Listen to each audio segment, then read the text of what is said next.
we're going to work through the process of creating a new learning object using the Bootstrap, or sometimes called website, template. So I scroll down here. If I get rid of that bottom box using the little arrow, I can see things more clearly. Click on create. I will call this sample DSA. It doesn't really matter what you call it, because that part of the project won't show to the viewers. So that's very much for the author. So I'll resize this to fit in the frame. So I have a project title. Here we just created the project name a moment ago. I can call it the same. I can't remember what it was. DSA sample. And then I have my first page. Now this is where we can define the 3 elements of this type of template. You can add different pages. If I wanted to add another page, I could do that here, add it after. And within a page I can add sections. So here's some sections here, and here I can add some sections.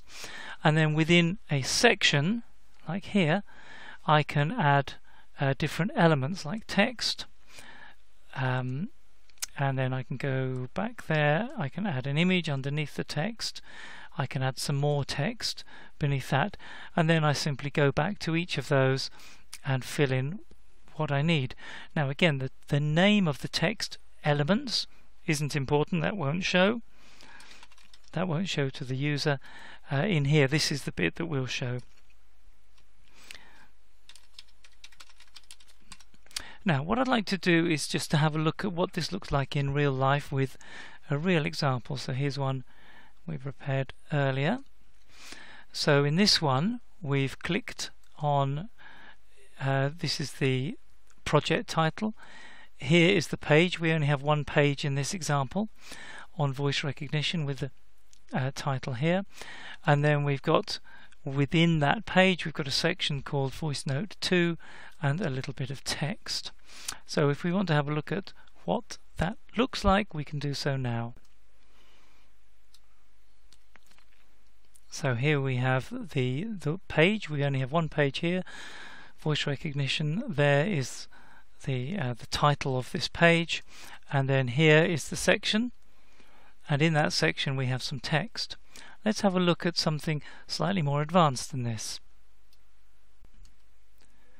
Here I've got 2 pages, one of which has got 1, 2, 3, 4, 5 sections, although note one of the sections hasn't got any title because I don't actually want the title to appear. I'm just using it in order to put a banner headline.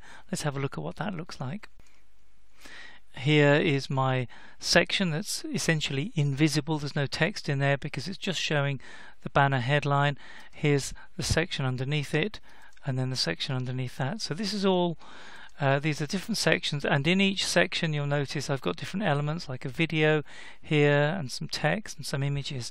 But notice also that this is just one page. If I click on here, there's my other page on word prediction with information there. So structurally, if we look at the 2 together, these are the pages like these, and then underneath a page there are sections, which are these bits here, and within each section we can find individual elements such as text, images, even navigator tabs.